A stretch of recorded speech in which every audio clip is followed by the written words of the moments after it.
of our civilization, the introduction of a new thought has brought skepticism, even ridicule. Despite this, there always has remained the duty and inalienable right to tell the people the truth. The motion picture you are about to see is true. It is not fiction. Much of the information in it has never been told. You will see it here for the first time. On July 29, 1952, at the Pentagon, a press conference was held. This is the actual official transcript of that conference. Among those participating were Major General Roger M. Ramey, Director of Operations, USAF, Colonel Donald L. Bauer, Technical Analysis Division, Air Technical Intelligence Center, and Captain Edward J. Ruppelt, Aerial Phenomenon Branch, Air Technical Intelligence Center. This is Major General John A. Samford, Director of Intelligence, United States Air Force, who conducted the conference. Why was the conference held? It all began with an incident which occurred in 1947. On the afternoon of June 24th of that year, Kenneth Arnold made the first report on flying saucers. On this day, Arnold took off from Chehalis, Washington, and flew toward the Rainier Plateau at an elevation between 9,000 and 10,000 feet. Over Mineral, Washington, he observed a formation of very bright objects to the north. He radioed ahead that they appeared to be close to the mountaintops and traveling at tremendous speed. When Arnold came in for a landing at Pendleton, airport personnel and the local press were waiting for him.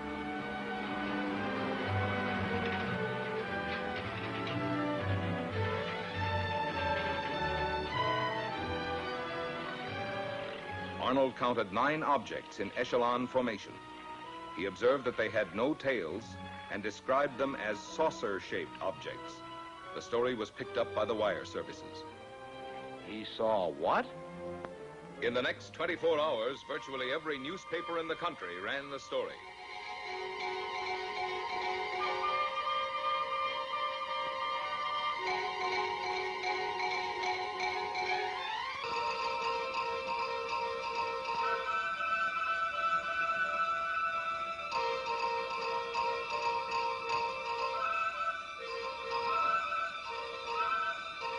The Arnold report precipitated an avalanche of sightings from cities, towns, villages, from every section of the country.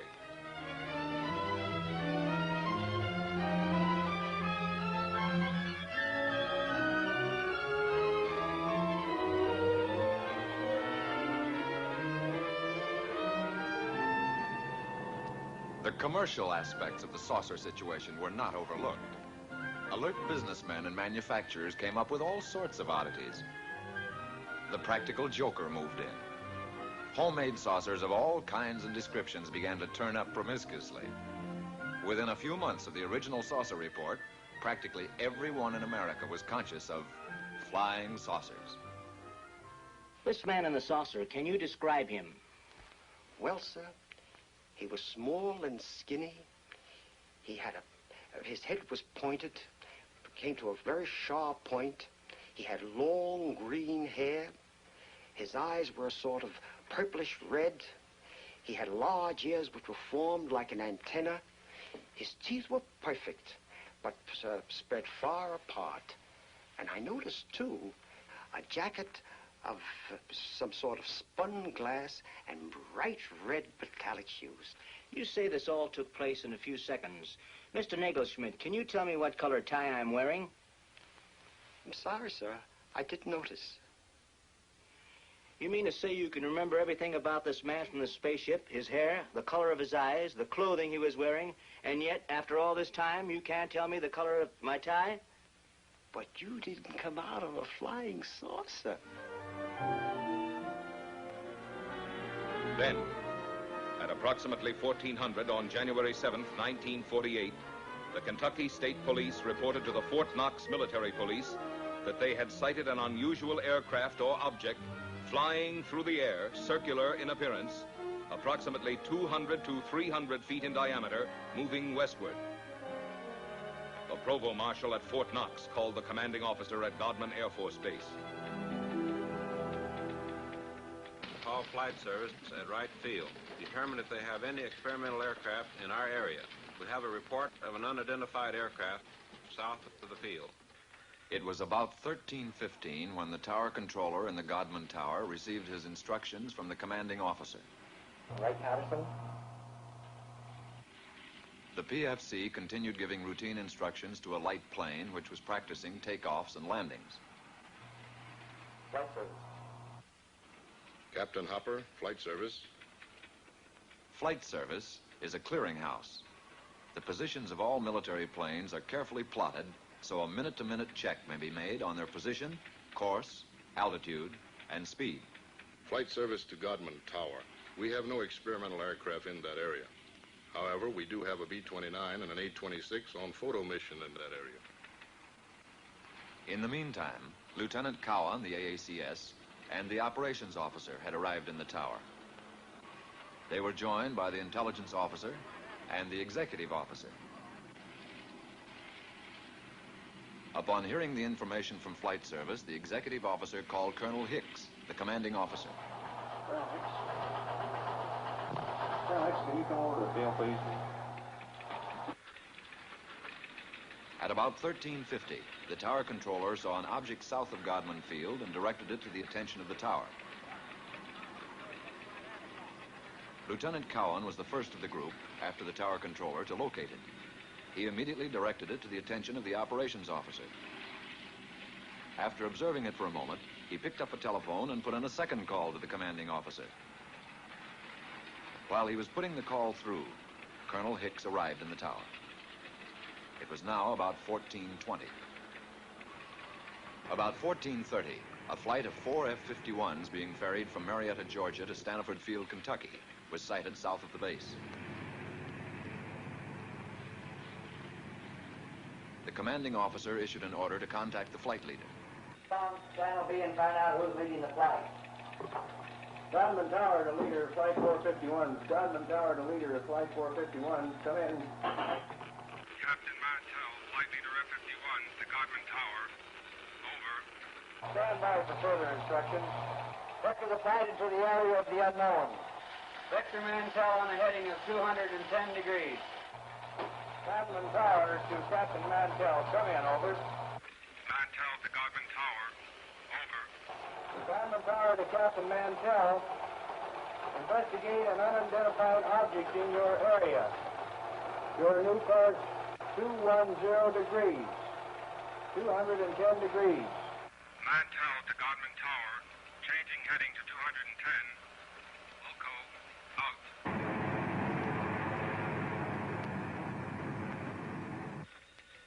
One of the ships in Mantell's formation, NG-336, piloted by Lieutenant Hendricks, requested permission to land at Stanford Field to refuel and get oxygen. Permission was granted. Captain Mantell and the other two planes started to climb toward the object. The second pilot made a similar request. Both wingmen refueled and, after getting oxygen equipment, took off again. Captain Mantell, flying NG-3869, continued climbing, outdistancing his wingmen. At 14:45, Mantell called the tower. Mantell to Tower. I see it. Above and ahead of me. I'm still climbing. A few moments later, one of Mantell's wingmen was heard. What the hell are we looking for? After a moment, Captain Mantell made a reply. Mantell to Tower. The object is directly ahead of and above me. Now moving at half my speed. Godman Tower to leader, flight 451. Godman Tower to leader, flight 451. Come in. Mantell to Tower. It appears to be a metallic object of tremendous size. The object now was in visual view of the tower personnel. Mantell to Tower. I'm trying to close in for a better look. I'll go to 20,000 feet.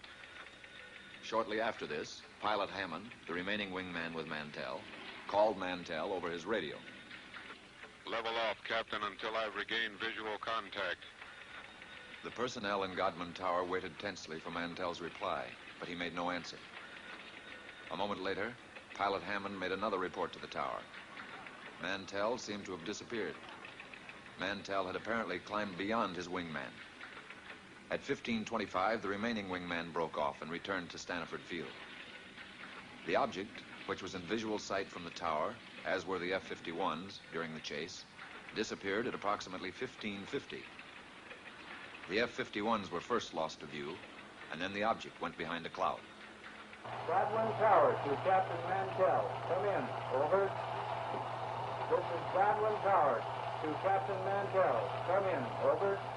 At 1750, Staniford advised Godman Tower that Mantell had crashed 5 miles southwest of Franklin, Kentucky. The crash had occurred at approximately 1645.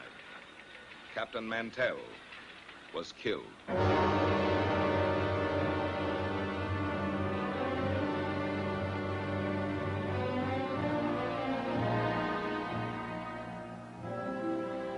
Statements were taken from all who were present in the tower during the Mantell sighting.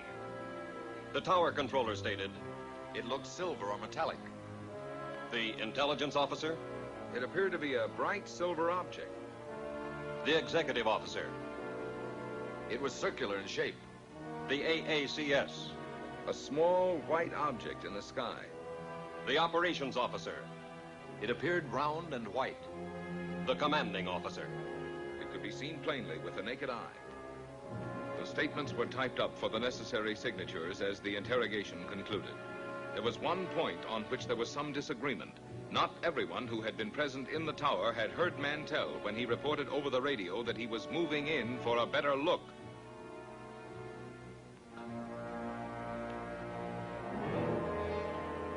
The more lurid sections of the press reported that fragments of Mantell's plane were found to be radioactive.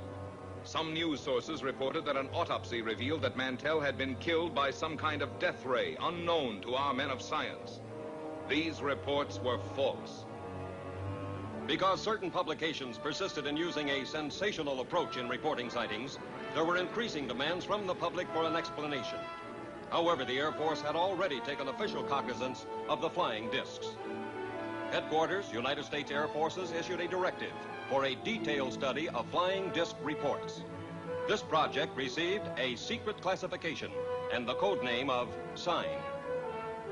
Department of Air Force and Department of Army letters directed all respective subordinate units to report directly to Air Materiel Command all information concerning unidentified flying objects. And so Project SIGN was implemented. Trained investigators were dispatched to the exact scenes of the sightings. After thorough on-the-spot interrogations, the reports were sent on to ATIC for further analysis. Utah, Washington, Norway, Sweden, Denmark, South Korea, Ohio, New Jersey, Oregon, Philippine Island, Louisiana, Alabama, Tennessee, Kansas, Massachusetts. As an example of the credible type of sightings reported by reputable, trained observers was the report of Captain Willis Sperry. What is your full name, Captain? Captain Willis Sperry, How long with American Airlines? 17 years. What was the date of sighting? May the 29th, 1950. And the time of sighting? 9:30 in the evening. The origin of sighting? 60 miles southwest of Washington, D.C. And the destination? Nashville, Tennessee. What was the visibility? It was unlimited. What was your altitude? 7,500 feet. Who of the crew first saw the object? The co-pilot called it to my attention as I had turned to reach for a map. The object was flying head-on at us. It was 50 times the magnitude of the brightest star. I immediately made an abrupt turn to avoid collision. As I looked to my left, the object appeared to come to a stop. Can you describe the shape of the object? It appeared as a perfectly streamlined object without wings or tail section, as it was silhouetted against the full moon. At all times, it had a brilliant, shimmering blue light in the nose. It was traveling at fantastic speed, and although it had passed off our left wingtip, it circled us in a matter of seconds and appeared off our right wing. There again, it stopped, and we watched it for several seconds. When again it started, it reversed its direction. We watched it for several more seconds until it disappeared in the east out of sight. Have you ever seen any other similar object, Captain? Never before or since.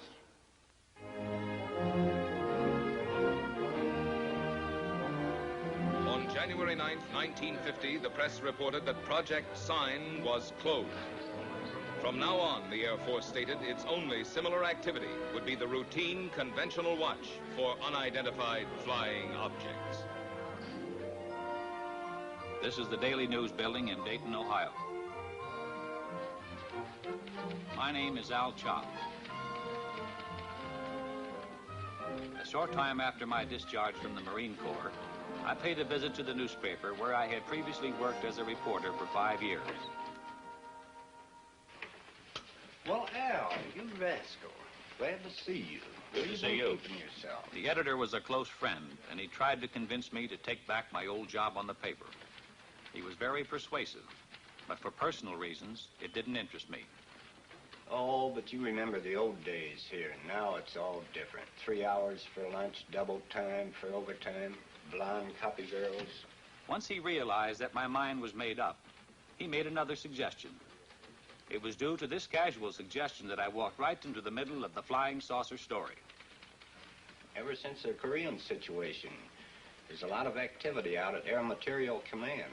You could fit right in that public information office there. Who's the man to see out there? Friend of mine, Major Cross. I'll call him now. The idea appealed to me. I'd always been intensely interested in aviation. Also, I liked the idea of settling down in Dayton again. Both Dee, my wife, and I had a lot of friends there. It would be like coming home again. The editor set up an appointment for me at Air Materiel Command. This is what I wanted, but a man never knows what he's getting into. The next day, I went out to AMC and talked to the major. He seemed satisfied with my newspaper background. I was interviewed by a personnel official who filled out the necessary papers preliminary to an Air Force security check. Full name? Albert M. Chop, C-H-O-P. Age? 35. Married? Wife's name? Dolores. Children? Girl, age 11, boy 5.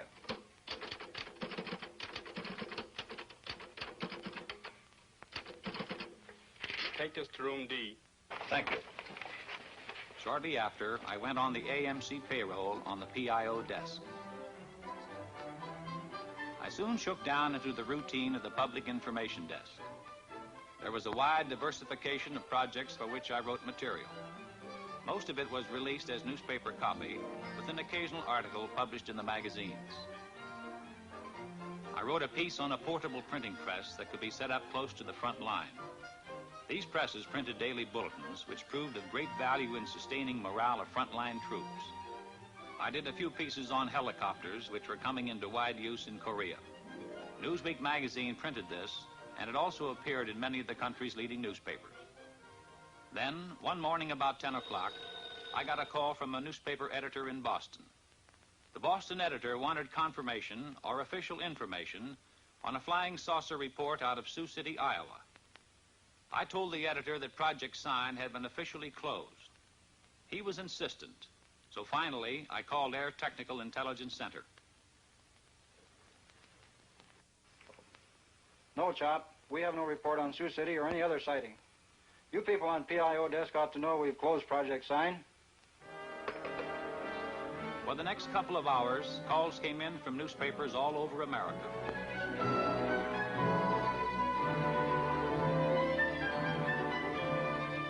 Gradually, I was able to piece the story together. On the previous evening, a commercial airline DC-3 in Sioux City, Iowa, had requested clearance from the tower to take off. The tower held them up, informing the pilot that there was a light in the west that they thought might be a light plane. The tower stated that they were trying to contact it, but were unsuccessful. The tower was in contact with another light plane that was coming in for a landing. The DC-3, engines idling, stood by at the end of the runway until the light plane landed and taxied off the strip. The tower then gave the DC-3 pilot permission to take off.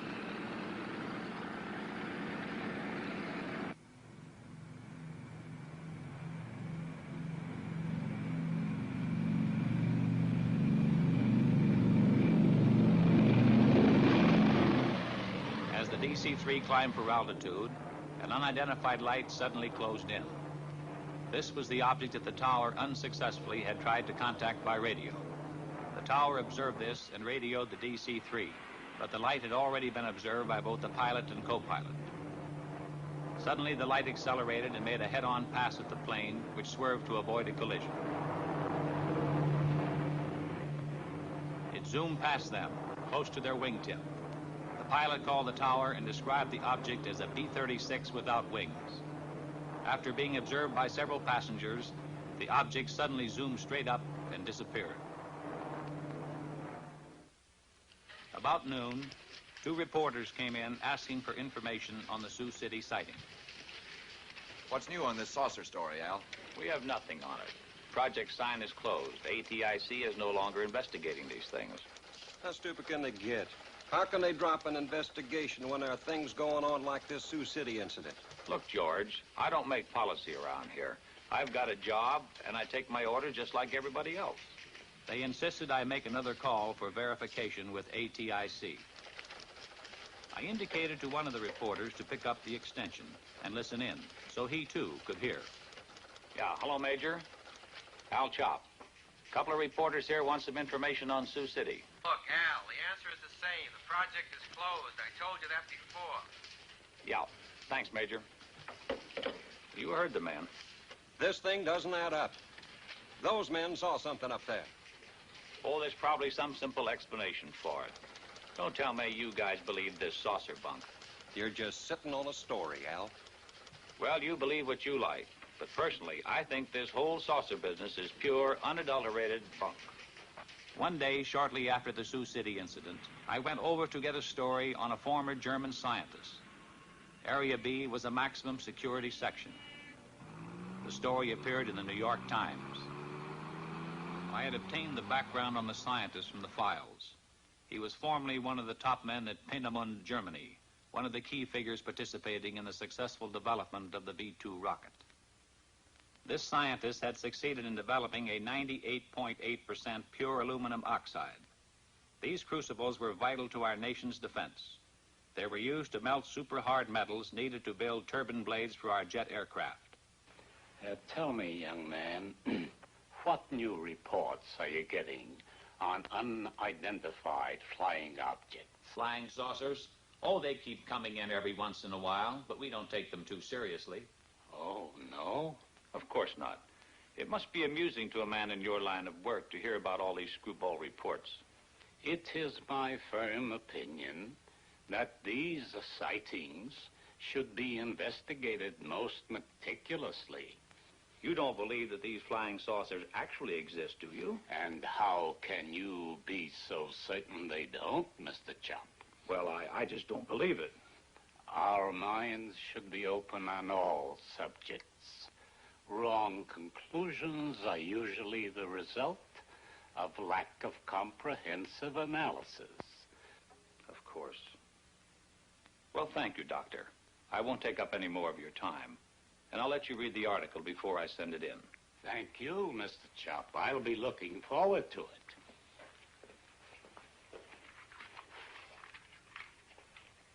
Later that same day, I paid a visit to the Public Information Officer for Air Materiel Command. It was his job to know everything that was going on. I brought up my interview with the scientist.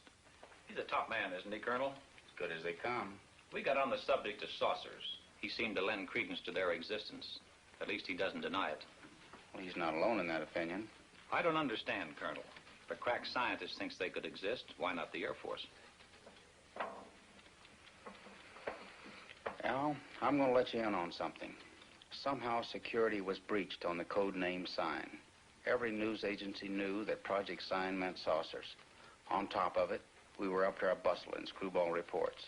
Serious investigation was all fouled up. The serious investigation? Then the Air Force is still investigating these sightings? We switched the code name to Project Grudge, and the investigations continued. And what have they shown? Nothing conclusive as yet. Could these saucers be some kind of a secret weapon of ours? No. If they were, Air Materiel Command would be the first to know. How about a device from a foreign country? We know they're not. What is your opinion, Colonel? I don't have any opinion, Al. A short time later, I was promoted to chief of the press section. From then on, there wasn't a moment when I didn't have at least one reporter hounding me for information on saucer sightings. Got a question, Al. Boys down at the office would like an honest answer. Project sign is closed, right? That's right. Has the Air Force set up a new saucer investigation? No. Thanks, Al. That's all I want to know. Coming here right away, Al. Bring pencil and paper. Line 3. Colonel Goddard's on the phone. He's got a hot UFO report. I want you to listen in on it. Okay, Colonel, shoot. Colonel Goddard, chief of the Air Force Photo Reconnaissance Laboratories, reported that 3 of his men flying a B-29 were tracking a weather balloon over Georgia. Suddenly, an unidentified flying object appeared and flew alongside the balloon. After a few moments, the object dived and made a pass at the balloon, then proceeded to disappear. When the balloon was recovered, it had a 6-foot rent in it. Colonel Goddard's men believed this unidentified flying object made the tear in the balloon. Goddard vouched for his men making the report, stating that they were highly experienced and reliable Air Force personnel. Thank you, Colonel. Think it could be a lightning bolt? Goddard wouldn't call that a lightning ball. Didn't any of his men have a camera? No, they were tracking it with binoculars. That's something I don't get, Colonel. Wouldn't you think that somebody, somewhere, would have shot a picture of one of these things? Oh, we've got plenty of photographs. But the trouble with still pictures is they're too easily faked. What about a motion picture? Could that be faked? Oh, trick shots are possible, but not without complicated and expensive laboratory equipment, highly skilled men.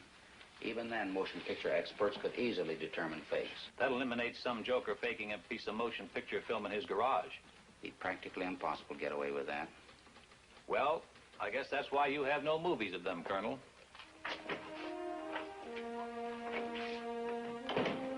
As chief of the press desk, my work hours, my meals, my sleep became increasingly disturbed and chaotic. I saw little of my wife and children. Chip, my son, was at this time making periodic visits to a doctor in Dayton. How's Chip? I feel more hopeful with the new specialist. You look tired.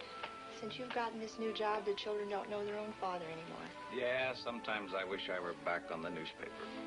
I was talking with Mrs. Collins today. She tells me her husband's cousin works with a man who swears he saw a flying saucer. I thought I told you that term was taboo in this house. Do you really think they might be from Mars or someplace? Look, honey, don't you get like the rest of those screwballs that I have in my hair all day. Every time some kid flies a kite, 50 different people see spaceships. Come on, let's get to bed. A few days later, the colonel and I were talking over routine press releases on a new type transport plane, when suddenly the colonel veered off at a tangent. By the way, there's a magazine fellow coming out here from New York to do a story. I want you to set up appointments with the people he'll want to see. Right. What magazine is he representing? Life. What are they after? He's going to write a piece about unidentified flying objects. Are you serious? Life was given clearance by the Air Force Commanding General. How come? When the General Staff makes a plan, they have the whole picture in view. We here at Dayton see only a smaller section. Pentagon has its reasons. Very good ones, most likely. When the Life story breaks, we're going to have to fight our way in here through a milling mob of inquisitive reporters. No, Al, you won't. You won't be here. Colonel Searles in the Pentagon has requested you by name. He wants you to join his staff in Washington. Colonel, it's been swell working with you. But under the circumstances, I'll be delighted to get out of here.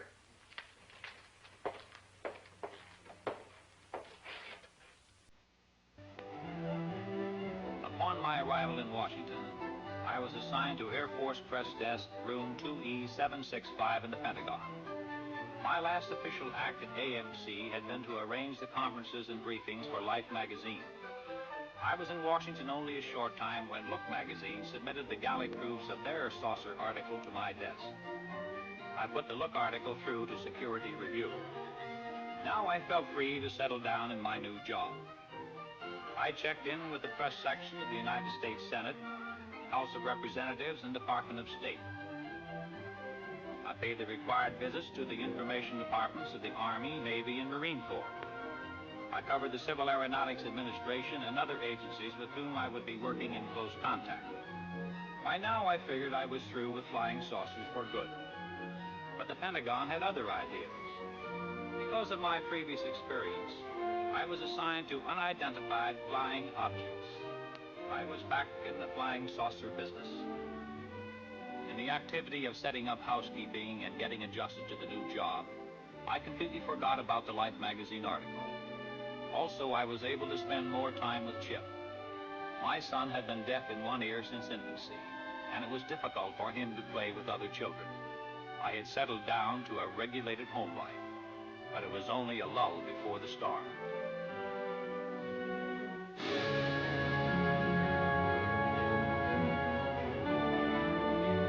On April 7th, 1952, Life hit the newsstand with the saucer story.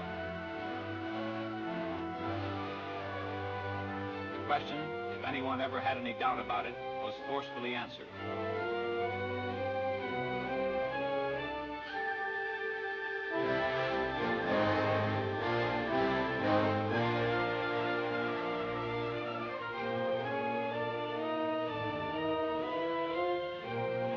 The public, America as a whole, had an intense, avid interest in the subject of flying saucers. The first few days following the Life story were chaotic. Naturally, my desk was an exposed point, and I was under an incessant barrage by newsmen. Shortly after the Life story, Look's coverage of saucers hit the newsstand. Their story featured a saucer map, including a statement by the commanding general, U.S. Air Force, Hoyt Vandenberg. Vandenberg stated, "The Air Force is interested in anything that takes place in the air. This includes the aerial phenomenon commonly known as flying saucers. Many of these incidents have been satisfactorily explained. Others have not." Project Grudge was expanded and augmented. The classified name Grudge was dropped. The new code name for the UFO investigative project was Blue Book. The general appointed Captain Edward J. Ruppelt of ATIC at Wright-Patterson as officer in charge of Project Blue Book. Ruppelt's department was designated as Air Phenomenon Branch Air Technical Intelligence. At Ruppelt's disposal was a large staff of distinguished scientists, both military and civilian. One day, Major Dewey Fournay of Current Intelligence Branch sent for me. Will you come in here a minute, Al? Major Fournay was intelligence technical analyst and UFO monitor. Thanks, Captain. Al, I just got a call from Captain Ruppelt. A Navy photographer named Newhouse has made a sighting near Tremont in Utah. He got some UFOs on film. Motion pictures? Motion pictures. This film should prove interesting on a comparative basis. Comparative with what? With the Montana film. ATIC's had it for some time over at Dayton. You mean ATIC has had motion pictures? Why wasn't I told about it? You're being told about it now. Can I see these films? Ruppelt has the Newhouse film. It's back at Dayton being processed and analyzed. But I can show you the Montana film. This film was shot August the 15th, 1950. It was taken in Great Falls, Montana by Nick Mariana. Immediately after we were notified of the sighting, we sent an intelligence man to get a first-hand report. My name is Nick Mariana. For the past 6 years, I've been the general manager of a minor league baseball club called the Electrics. We play out of Great Falls, Montana, and are a farm club of the Brooklyn Dodgers. On August 15th, 1950, at Legion Ballpark in Great Falls, Montana, after a couple of hours in the clubhouse office, I went up into the grandstand to call the groundskeeper. As I reached the top of the stairway, I glanced northward to the tall Anaconda Copper Company smokestack to check the direction of the wind from the white smoke. Force of habit, I suppose, because our outfielders use it as an indicator on defensive play. As I looked up, I saw two silvery objects moving swiftly out of the northwest. They appeared to be moving directly south. The objects were very bright and about 10,000 feet in the air. They appeared to be of a bright, shiny metal, like polished silver. Both were the same size and were traveling at the same rate of speed, which was much slower than the jets which shot by shortly after I filmed the discs. Suddenly, they stopped. It was then I remembered the camera in the glove compartment of my car. I raced downstairs, yelling for my secretary, Miss Virginia Roney. The distance from the top of the stairway to my car is about 60 feet, and I must have made that in about 6 jumps. I asked my secretary if she saw anything, and she said yes, 2 silvery spheres. I unlocked the glove compartment of my car, took out the camera, turned the telephoto lens on the turret into position, set the camera at f/22, picked up the objects in the viewfinder, and pressed the trigger. The discs appeared to be spinning like a top and were about 50 feet across and about 50 yards apart. I could not see any exhaust, wings, or any kind of fuselage. There was no cabin, no odor, no sound, except I thought I heard a whooshing sound when I first saw them. As the film clicked through the camera, I could see the objects moving southeast behind the General Mills grain building and the black water tank directly south of the ballpark. I filmed the objects until they disappeared into the blue sky behind the water tank.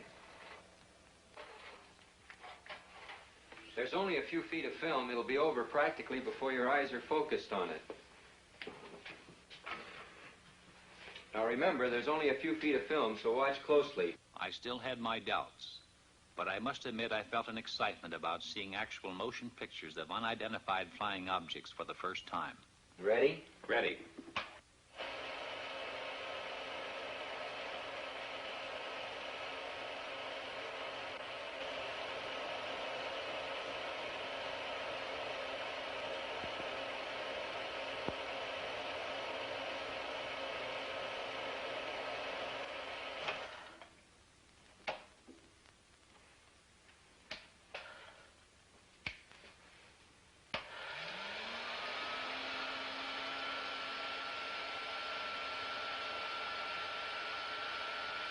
What do you make of it? You saw what I saw.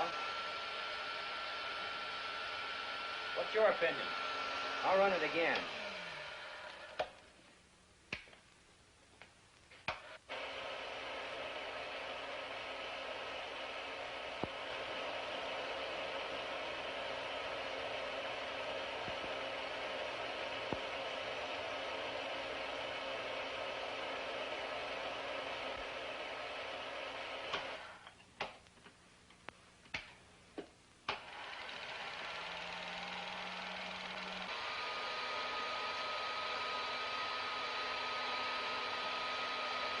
Do you have a transcript on Mariana? It's at Dayton. Good. Colonel Searles wants me to go to Dayton. That is, if you'll give me clearance. I'll have you cleared. It's a good idea for you to get acquainted with the history of UFOs. When you get to Dayton, you'll meet Captain Ruppelt. The 3 of us are going to be working closely from here on. Ruppelt will give you a complete briefing on Blue Book. What's the story on him? Ruppelt's an aeronautical engineer. He knows about things that fly. An excellent man to head up Project Blue Book. Okay. Once again, what's your opinion of this film? As far as I'm concerned, I'll have to classify them as unknowns. I'll run the film again, this time in slow motion.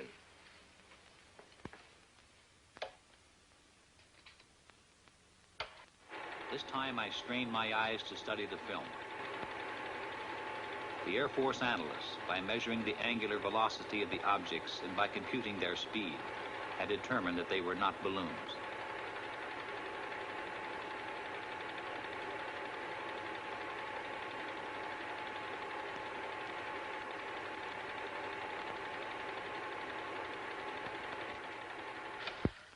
Well?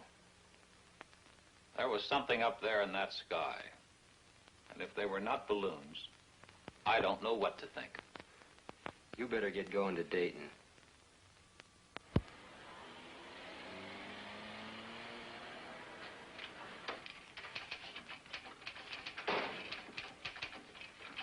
Yes, sir. May I help you? I'll chop to see Captain Ruppelt. Captain's right over there, sir. Thanks. Captain Ruppelt, I'm Al Chop. Have a seat, sir. Major Fernand lured me you're arriving. You got the green light here. Where would you like to start? As a springboard, I suggested that he brief me on the general outline of how the organization handled reports on UFOs. Ruppelt began to fill me in on the baffling saucer problem, including a breakdown on the reported sightings supplemented by graphs. There were literally hundreds of cases where Air Defense Command pilots had attempted to intercept UFOs. There were sightings where UFOs had been tracked by ground radar, airborne radar, ground observation, and combinations of all these elements. I accompanied intelligence officers on investigations. I witnessed the difficulty in breaking down and gaining the confidence of those who were reluctant to talk about their experiences for fear of personal ridicule and embarrassment. Others were cooperative. I observed the technique of thorough interrogation used by Blue Book's analysis and investigative staff. In almost every case, I heard the same words used to describe the sighting. These words were lights and metallic objects. There were reports by reliable, competent observers, including high-ranking Air Force and Navy flyers, civil engineers, and scientists. I learned that the staggering total of over 3,500 reports had been received. Quite a few of these sightings are unsolved. Approximately 85% of the sightings are designated as solved. According to this document, 14.3% of all sightings are officially designated as unknown. The newsmen keep hitting me with the unsolved cases. Anyway, solved is a big word. How do you solve them? There's nothing hit or miss about it. I'll show you. On December 1st, 1952, between 4:30 and 5 o'clock in the morning, several major airports in this area reported a single round object. It was flashing, first white, then white-orange, then amber. It was observed northwest of this central point at an angle of 15 degrees above the horizon. Remember that 15 degrees. It's important. Reports arrived here from Teterboro Airport, Westchester Airport, Newark Airport, LaGuardia Airfield, Idlewild, and Mitchell Field. This flashing sphere of light was also observed by an Eastern Airline pilot who radioed in his report. Various observers at all these airports watched the object through high-power binoculars. When the report arrived here, we checked the weather in that area with Air Force Weather Bureau. That night, at that time, there was no temperature inversion. We got in touch with Navy Balloon Project Center at the University of Minnesota. That gave us an exact schedule of balloons released from that center. We got similar information from every other point where weather balloons are released through Air Force Balloon Plotting Center at Lowry Field, Denver. We contacted Air Force Weather for wind conditions and velocity at the altitude of known balloons. A precise computation of balloons in the air and known wind conditions definitely removed balloons from the picture. We checked with Flight Service to determine if any aircraft were in the vicinity on the bearing at that time. There were no aircraft. And still this thing was up there all the time, being observed by various personnel from airfields all over that area? Correct, and they were seeing it. We checked with our contract astronomer at a leading university in the locality and gave the astronomer the angle of elevation and bearing of the object. Remember, the object was observed at an angle of 15 degrees above the horizon, and I told you that was important. It proved to be the conclusive factor. Our astronomer reported that at the time of the observation, the planet Jupiter was 15 degrees above the horizon and on the angle of elevation and bearing of the object. There's no doubt about it. What all these people saw was Jupiter. What made the light flash? Atmospheric conditions. The same conditions that make the stars appear to twinkle. You people really go into these things. We try. In over 80% of the cases, we come up with the correct answers. We don't get the correct answers in all the cases. What about the motion picture made by this Navy man, Newhouse? We're working on that. How does it look? Impressive. Can I see it? It's being analyzed. When the film is available, will I be able to take a look at it? As soon as analysis is completed, you'll see it. Satisfied? Yeah. How long will that take? About a week. We're doing an exhaustive check on the Newhouse stuff. Really putting it through the ringer. When we're through, we'll forward a print to the Director of Intelligence with a complete report of our analysis. Fill me in on Newhouse. Would you consider him a qualified observer? He rates as a top flight observer, an extremely competent one. Immediately upon getting word of his sighting, he dispatched an investigator from Travis Air Force Base to interrogate Newhouse. The exact date of his sighting was July 2nd at 11 a.m., Mountain Standard Time. I was driving on U.S. Highway 30 South with my wife and our son Delbert and our daughter Ann. We were on our way from Washington, D.C. to Portland, Oregon on vacation before reporting to my new duty station at the Aviation Supply Depot, Naval Supply Center, Oakland, California. About 7 miles after we passed through Traymont in Utah, my wife noticed a group of objects in the sky which she could not identify. I pulled over to the side of the road, stopped, got out, looked up, and saw the objects. There were about 12 of them in a rough formation, proceeding in a westerly direction. They were like nothing I'd ever seen before, although I've logged some 2,000 hours in the air. They were identical in appearance. How would you describe these objects? Like two saucers, one inverted over the other. I had no means of judging the altitude. It appeared to me to be about the size of B-29s at 10,000 feet. Did you photograph them immediately? I watched the objects for a few moments before getting my camera out of the suitcase. Then I lost more time getting film out of the second suitcase and loading the camera. When I first saw the objects, they were almost overhead.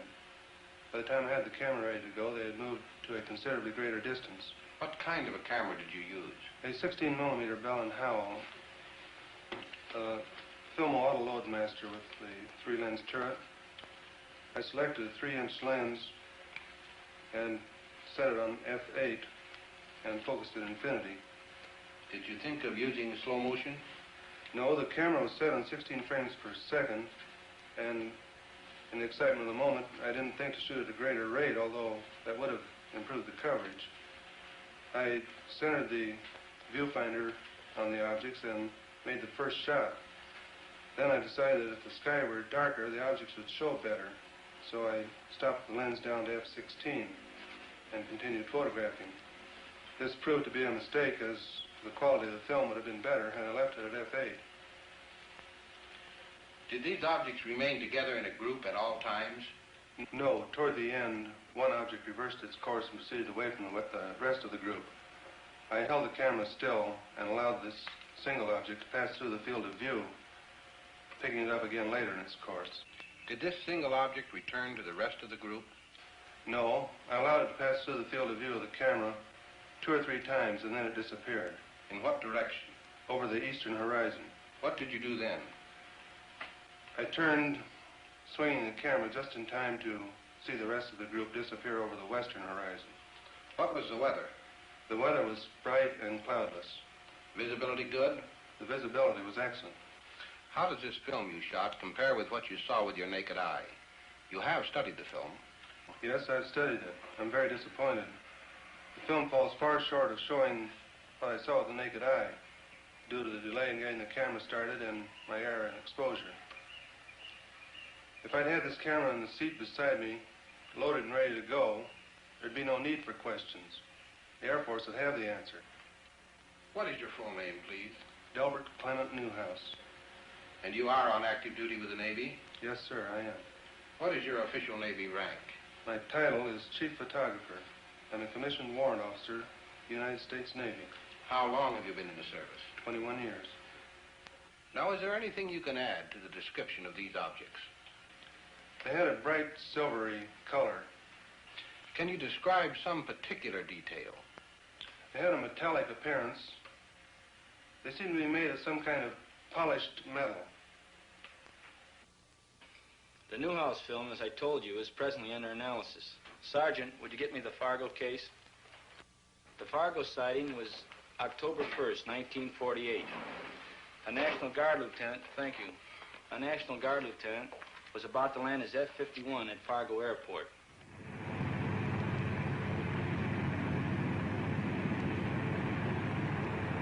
Captain Ruppelt gave me the details from the record. The pilot, after a routine patrol flight, was cleared by the tower to land when he asked, "Anything in the way?" There's a Piper Cub below you. Nothing else in the air. I see the Piper Cub. I see another light about 1,000 yards ahead of me. It looks like the tail light of a plane. I can see you, but I can't see the light you're observing. The pilot told the tower he could see it and was going to close in and try to make identification.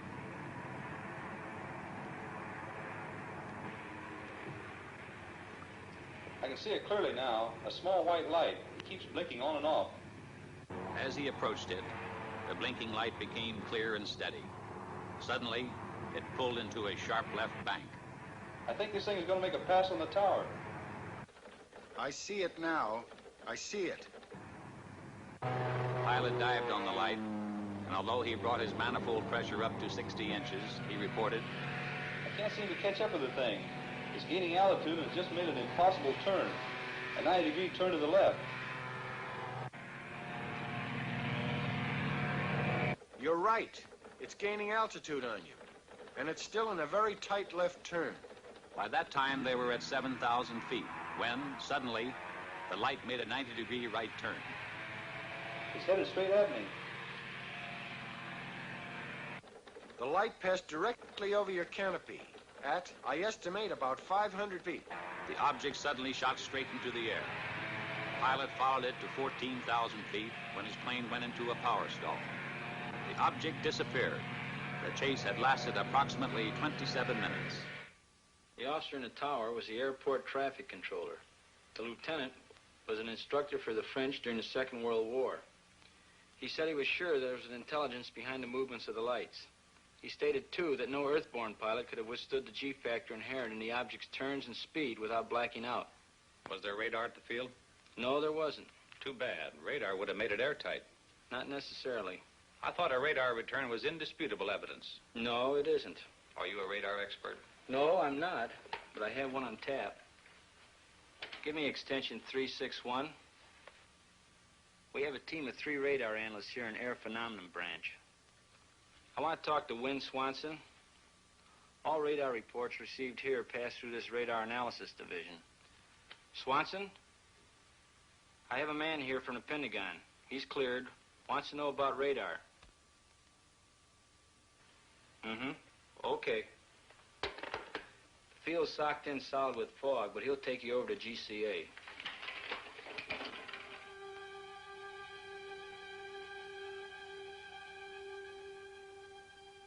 This is ground control approach.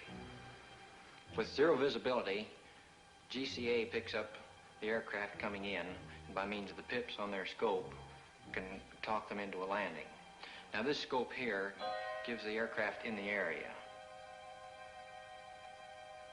This scope here tells you whether you're to the right or the left of the landing strip, and that one there tells you whether you're too high or too low. Now the next scope is the same as this one, except that it gives you more accuracy. Patterson, GCA.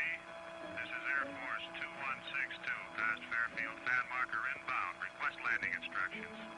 There you can see him on the screen. And you can track him all the way in. He's flying blind.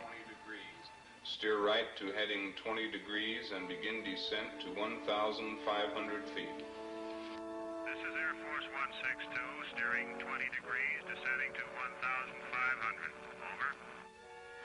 Air Force 162, the weather at Patterson Field is 100 feet ragged ceiling. Visibility 1/2 mile. Light rain. Wind southwest 6. Altimeter 998. If you can see it on radar, there can be no question about misinterpretation. In this case, no. These are good, solid blips. This is Air Force 162. Roger on the weather and runway. Over. Air Force 162, steer left to heading 35, turning downwind leg. Range 8 miles south. Over. This is Air Force 162, steering 35. Over. Sometimes a temperature inversion will cause trouble. Ionized clouds or equipment malfunction will cause false blips. Can you tell a false blip from one made by aircraft? Yes, any experienced operator can tell in a minute or so. Air Force 162, steer left to heading 215. This will put you on final approach. This is Air Force 162. Roger. Steering 215. Over. Air Force 162, this is your final director. How do you read me? Over. This is Air Force 162. You are loud and clear. Over. Air Force 162, roger. Your range is 7 miles. Slow aircraft to descending speed. Make final flap setting. Maintain altitude of 1,200. Heading 215. Do not acknowledge any further transmission unless unable to comply. If you do not hear GCA for any 5-second interval, climb to 1,000 feet on a heading of 125 and contact approach control. Steer right to heading 210, range 5 miles. You are now approaching glide path. Start normal rate of descent at 600 feet per minute. Entry to glide path good. Steer left to heading 212. Range 4 miles. Go above glide path 10, 15, 25 feet high. Increase your rate of descent slightly. Heading 212. Holding you on the center line. Holding 2 feet high on glide path. Check that descent. Steer right to heading of 213. Range now 3 miles. Holding glide path very well. Go below glide path 10, 20, 30 feet. Level off slightly. Steer right to heading 214. Coming back nicely to glide path. 25, 20, 15 feet low. Heading 214 had you lined up with the center line. Range 2 miles. Holding 15 feet low on glide path. Bring it up slightly. 10, 5. Now on glide path. Range 1.5 miles. Heading 214 on glide path. Steer left to heading 213 over the end of runway on center line. On glide path as you approach point of touchdown. Touchdown in 3 seconds. If you cannot see the runway, pull up and climb to 1,000 feet. Heading 125.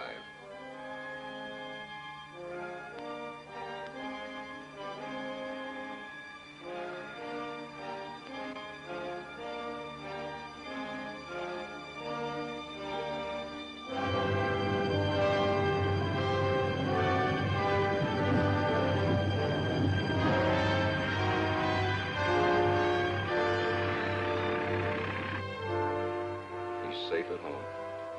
Well, that's it. Coffee? Yes. What exactly is your job here, Swanson? I'm one of a group of 3 radar specialists employed by the Air Force. Reports of radar contacts of unidentified objects are sent in to us from all over the world for analysis. How long have you been in Air Force intelligence? 2 years. Ever come across any cases you couldn't solve? We have unsolved cases, yes. Cases where good solid blips appeared and no known objects in the area. Then, too, we have cases of fantastic speed. Exactly what do you mean by fantastic speed? I mean speeds greater than any achieved by man. How much greater? Thousands of miles per hour. Thousands of miles.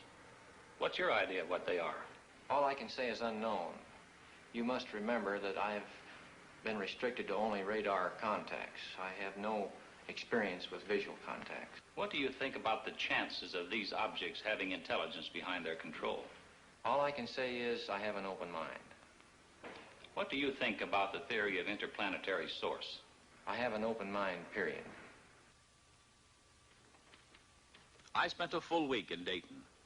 I had hoped to see the Newhouse film before returning to Washington, but it was still under analysis by the Wright Field Photo Lab. When the analysis was completed, the film was taken by an Air Force courier and hand-carried to Washington to be viewed by the Director General of Air Force Intelligence. It is. All set, Major? Yes, sir. Air Technical Intelligence has reported that this film could not be produced under simulated conditions. Let's go. There'll be several feet of blank film before the pictures come on.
The film, as Newhouse had predicted, was in bad condition, but the chief interest was in movement, speed, and light source.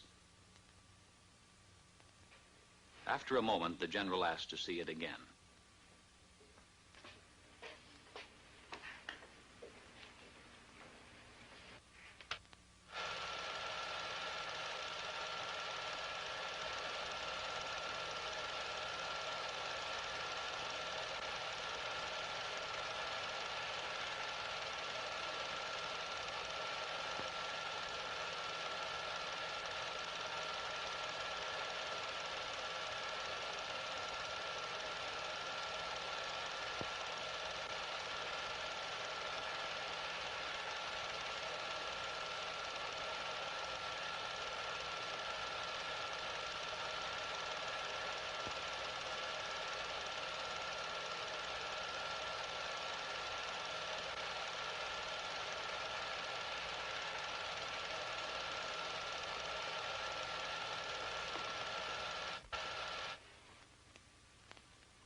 How about that? Those were the only words spoken in the room. How about that? A few days later, Major Fournay had some news for me. We got the analysis of the Newhouse film from Air Material Command. What does it show? Not birds, not balloons, not aircraft, not faked. With the telephoto lens used, weather balloons within 5 miles distance could have been determined on the film. At a greater distance than 5 miles, they could not attain the speeds calculated. Within a 5-mile range, an aircraft of 40-foot wingspan could have been clearly determined. In excess of 5 miles, the speeds of the objects are greater than aircraft could achieve, except in a straight-line speed run. No bird is sufficiently reflective as to cause the film to react as strongly as it is done. If they're not birds, not balloons, or aircraft, and the film isn't faked, what can these things be? The official conclusion is unknowns. The Newhouse film was only the overture. A few minutes before 1 a.m., July 20th, 1952, the curtain on the first act of the Washington drama went up. The unknowns moved in for the first time over the national capital.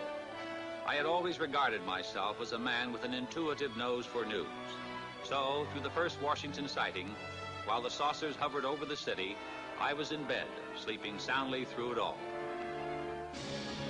When I reached my desk that morning, we were flooded with newspaper queries. Telephones were jangling throughout the day. Irate editors from all over the country were insistently demanding more specific information. Newsmen from the wire services, reporters from local and out-of-town newspapers were hemming me in, belaboring me with questions for which I had no answers. For the first couple of hours, we at the press desk had a terrible time getting the story straight ourselves. But bit by bit, I managed to piece it together. There had been both visual and radar contacts. Andrews Field, the Air Force installation, had radar returns similar to those on the CAA radar. Jets had been scrambled in an attempt to make an intercept of the UFOs, but they had not been successful. The week after the Washington saucer sighting was a mad, chaotic one. The story was headlined from coast to coast. As the PIO man assigned to answer saucer questions, I had been under an incessant barrage of inquiries day and night by newsmen. I could get no sleep, no rest at all. Among other things, the Washington Daily News published an interview with Harry G. Barnes, Senior Air Traffic Controller, Civil Aeronautics Administration. Barnes stated, "There is no other conclusion I can reach but that for 6 hours on the morning of the 20th of July, there were at least 10 unidentifiable objects moving above Washington. They were not ordinary aircraft. I could tell that by their movement on the scope. I can safely deduce that they performed gyrations which no known aircraft could perform. By this I mean that our scope showed that they could make right-angle turns and complete reversals of flight. Nor, in my opinion, could any natural phenomena account for these spots on our radar." Then, exactly a week later, it really broke loose. It was the night of July 26, 1952. At 10:30 p.m., I received a phone call from Ray Nathan at CAA. Hello. Chop? Yeah. Ray Nathan, get down here right away. What's up? The radar at Washington National is picking up unknowns. Again? The press is hounding me for a statement. I don't know what to tell them. Dee, bring my coat and the car keys. Stall them off. I'll be right over. A couple of guys from Light Magazine are here with a camera. Stall them, too. What's the matter? Radar is picking up unknowns over the capital. Don't wait up. At 11:10 p.m., Major Forney received a call from Lieutenant Colonel Thomas, Air Force Intelligence Duty Officer at the Pentagon, informing him of what was going on at Washington National. As I raced to the airport, I kept glancing up through the windshield, expecting to see the things, but everything seemed normal.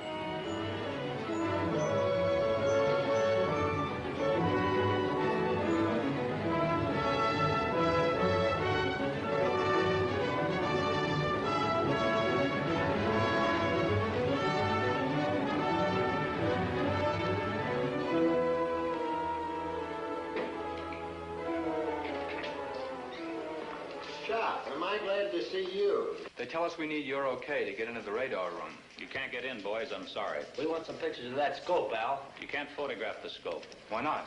It's under security measures, classified wavelength, classified code names. Here we are in the biggest story in history, and you're keeping us out. Sorry, but that's the way it's got to be. Then we're going over your head, Al.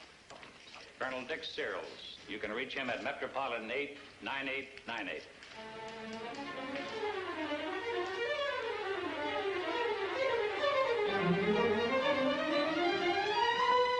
Another one. Look at them go.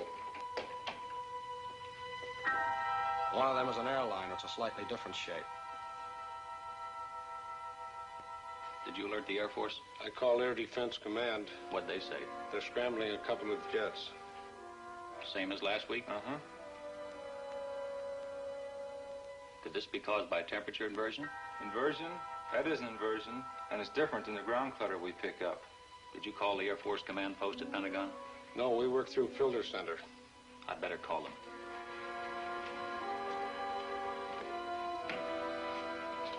Get me the Pentagon Air Force Command Post.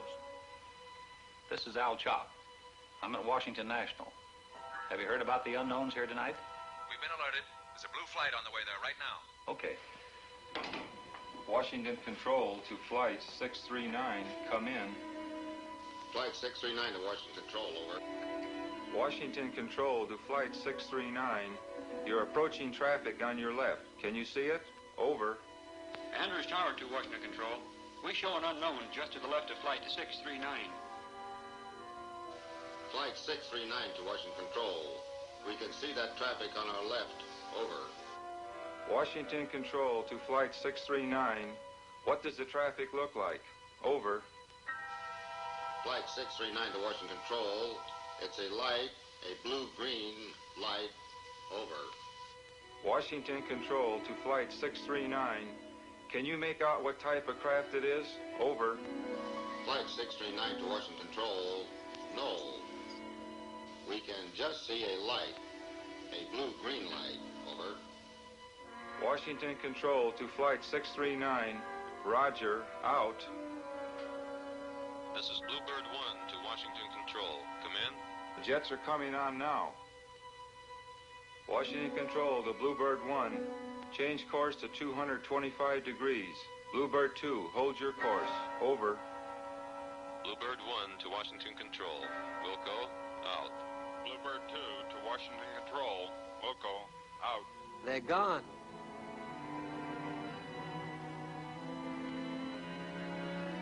Andrews Tower to Washington Control. All our unknowns vanished shortly after the jets appeared. Do you still have any of the unknowns? Over. Washington Control to Andrews Tower. The same thing happened here. Out. Washington Control to Bluebird 1. All the unknowns had disappeared. You say those returns are the same as those you got last week? The same as last week. At this point, Major Forney arrived with a Navy electronics intelligence officer. Gone? Like that. As soon as the jets came on the scope, the unknowns left. Bluebird 1 to Washington Control. We're going back to the base and refuel. Can't see anything around up here. Visibility is good. Over. Washington Control to Bluebird 1. Roger. Out. Were they good returns? Good returns. Has the set been checked for malfunctions? The radar equipment is in perfect operating order. They're back. Andrews Tower to Washington Control. They're back. Just as the jets left our scope. They dropped back in again out of nowhere. You got them? Over. Those blips are solid. They're good and solid. Washington Control to Andrews Tower. Same thing happened here. Give me the Pentagon command post. They're all over the scope. 2 in the northeast quadrant, 4 in southeast quadrant, 3 in southwest quadrant, 3 in northwest quadrant. Over. This is Major Fournet calling from Washington Control. Radar is picking up 14 unknowns again. The chief controller tells me the unknowns disappeared from the scope as soon as the jets came in and were picked up again when the jets left. The Navy Electronics Intelligence Officer... Out. At 6 a.m. that same morning, I called Lieutenant William Patterson, the pilot of Red Dog 1, who had made visual contact with the unknowns. He could add nothing more to what he had reported to us over the intercom. Later that same morning, the White House placed a call to the Pentagon. Captain Ruppelt, who had flown in from Wright-Patterson and who was only beginning his analysis of the sighting, got the call from the White House. Yes, sir. It appears to have been caused by temperature inversion. Yes, sir. We've had cases where radar blips have been caused by temperature inversion. This was Captain Ruppelt's report to President Truman. But Captain Ruppelt had not been present at the Washington sighting. It wasn't until later that he learned there had been both visual and radar contact with the unknowns on that night. On Monday morning, an avalanche of calls from newspapers throughout the nation jammed the trunk lines at the Pentagon. The relentless pressure continued. We admitted radar contacts from the 3 surrounding airfields. When did the saucers first appear? 9 p.m. How long were they under observation? 6 hours. How many were there? 14. Could the pilot see any details? No.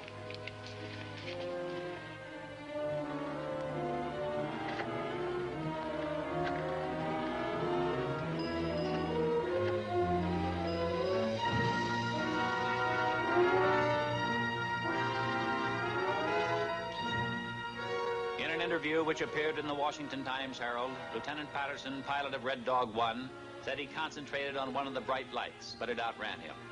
I tried to make contact with the bogies below 1,000 feet, Patterson said. I saw several bright lights. I chased a single bright light. I was at my maximum speed. I ceased chasing it because I saw no chance of overtaking it. Under the insistent demands from the nation's press and the accumulating pressure of the public, the Chief of Staff set up a press conference at the Pentagon. I was present when General Sanford spoke for the newsreel cameras. Air Force interest in this problem has been due to our feeling of an obligation to identify and analyze to the best of our ability anything in the air that may have the possibility of threat or menace to the United States. In pursuit of this obligation, since 1947, we have received and analyzed between 1,000 and 2,000 reports that have come to us from all kinds of sources. Of this great mass of reports, we have been able adequately to explain the great bulk of them, explain them to our own satisfaction. We've been able to explain them as hoaxes, as erroneously identified friendly aircraft, as meteorological or electronic phenomena, or as light aberrations.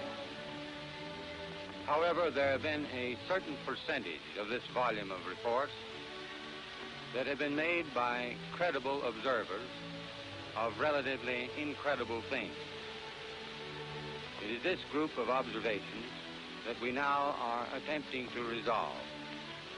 We have, as of date, come to only one firm conclusion with respect to this remaining percentage, and that is that it does not contain any pattern of purpose or of consistency that we can relate with to any conceivable threat to the United States. We can say that the recent sightings are in no way connected with any secret development by any agency of the United States. When I left the Pentagon that evening, General Sanford's words kept running through my mind. Credible observers of relatively incredible things.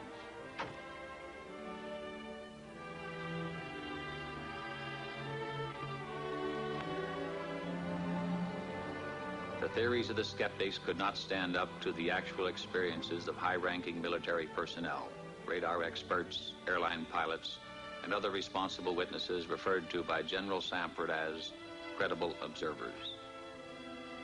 I started to walk through the streets of Washington, the words remaining with me, credible observers of relatively incredible things. I recalled, when I first joined the project at AMC, how I regarded with disbelief the whole subject of flying saucers. But piece by piece, the evidence had crystallized, until now, in my opinion, there was no doubt as to their existence. Now, so far as I was concerned, it was no longer a question of whether or not there were unknown objects flying in our atmosphere. For me, the only questions that remained were, what are these objects? Where do they come from?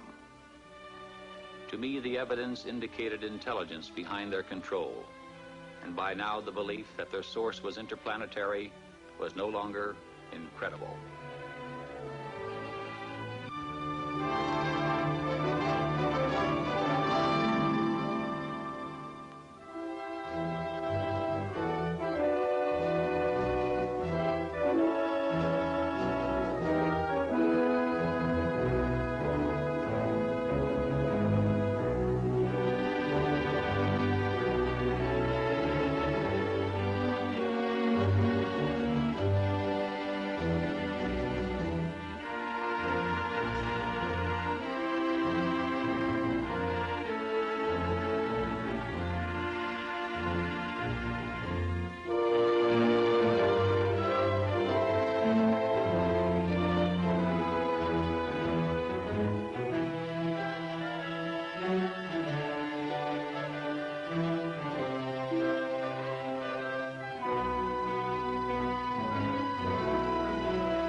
This is the Montana film, projected exactly as it was photographed. The objects are moving against a 25 to 28 mile an hour wind. This is the film in double frame or slow motion. A slight bounce in the movement of the objects as well as the tower is perceptible. This is due to the handheld camera. The film, analyzed frame by frame, shows the movement of the objects to be horizontal and steady. We will now vary the action and size of the objects and also stop the action from time to time for your study. We have just made a jump cut in the film to an enlarged size and reversed the action.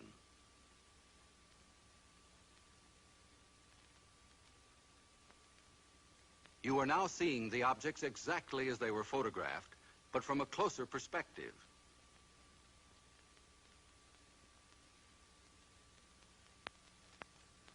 Analysis reveals that the objects are not balloons, nor any kind of known aircraft.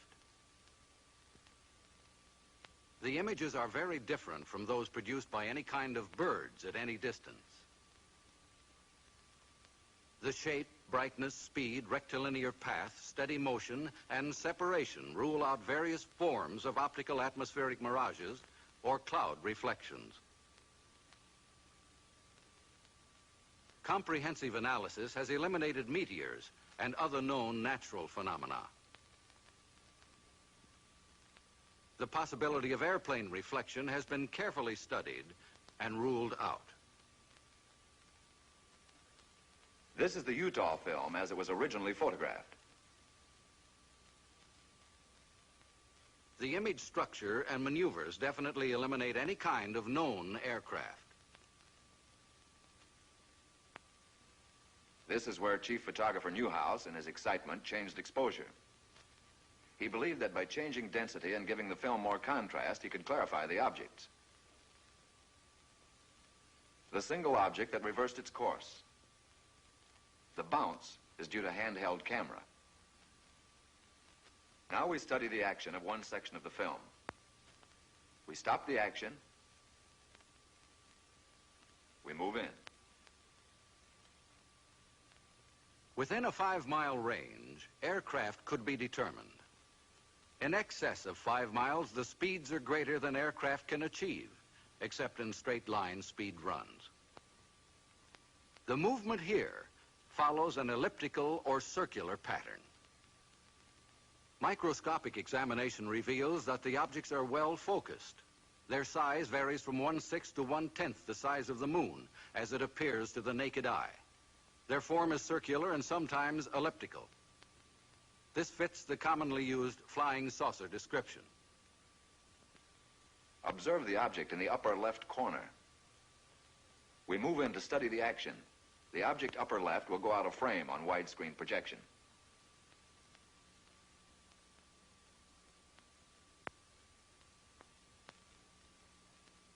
Observe the motion of the two objects upper right as we rock them back and forth.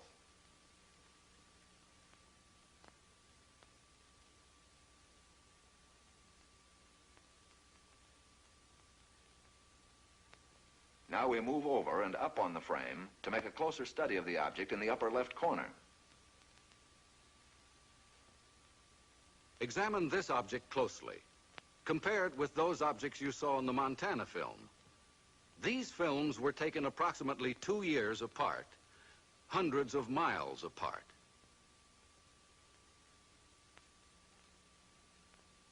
We drop back to the original perspective and resume. Now the section of the film where photographer Newhouse changed exposure. Weather conditions, together with the persistence and motion of the formations, eliminate the possibility of atmospheric mirages. Photogrammetric experiments have shown that the images cannot be associated with any kind of birds at any distance. Stop. Now forward again.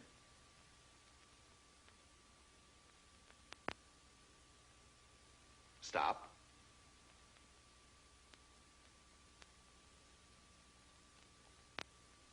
We drop back to original perspective.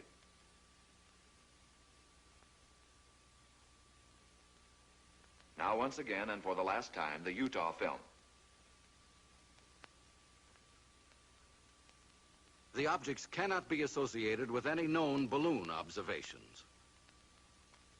For the last time, the Montana film.